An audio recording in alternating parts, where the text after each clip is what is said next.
नमस्कार। आज हम जानेंगे माधवराव सप्रे जी की कहानी एक टोकरी भर मिट्टी के बारे में।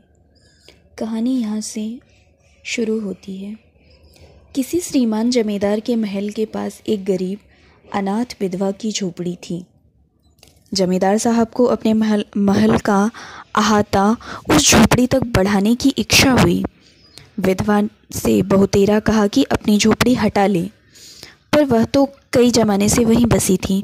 उसका प्रिय पति और इकलौता पुत्र भी उसी झोपड़ी में मर गया था। पतोहू भी एक 5 बरस की कन्या को छोड़कर चल बसी थी। अब यही उसकी पोती इस वृद्धा काल में एकमात्र आधार थी। जब उसे अपनी पूर्व स्थिति की याद आ जाती तो मारे दुख के फूट फूट कर रोने लगती थी।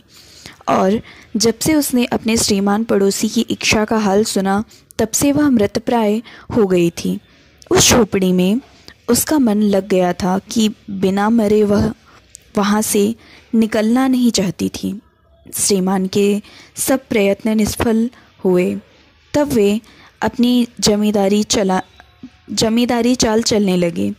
बाल की खाल निकालने वाले वकीलों की थैली गरम कर उन्होंने अदालत से झोपड़ी पर अपना कब्जा करा लिया और विधवा को वहाँ से निकाल दिया। बेचारी अनाथ तो थी ही, पास पड़ोस में कहीं जाकर रहने लगी। एक दिन श्रीमान उस झोपड़ी के आसपास टहल रहे थे और लोगों को काम बतला रहे थे कि वह विधवा हाथ में एक टोकरी लेकर वहाँ पहुँची।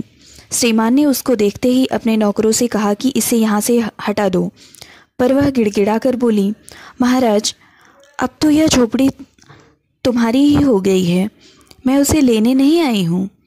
महाराज क्षमा करें, तो एक विनती है। जमींदार साहब के सिर हिलाने पर उसने कहा, जब से यह झोपड़ी छूटी है तब से मेरी पोती ने खाना पीना छोड़ दिया है। मैंने बहुत कुछ समझाया पर वह एक नहीं मानती।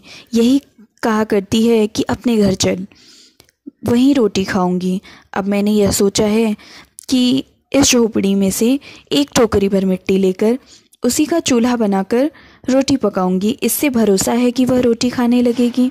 महाराज, कृपा करके आज्ञा दीजिए तो इस टोकरी में मिट्टी ले आऊं।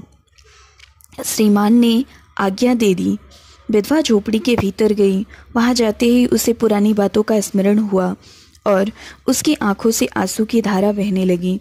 अपने आंतरिक दुख को किसी तरह संभाल कर उसने अपनी टोकरी मिट्टी से भर ली और हाथ से उठाकर बाहर ले आई।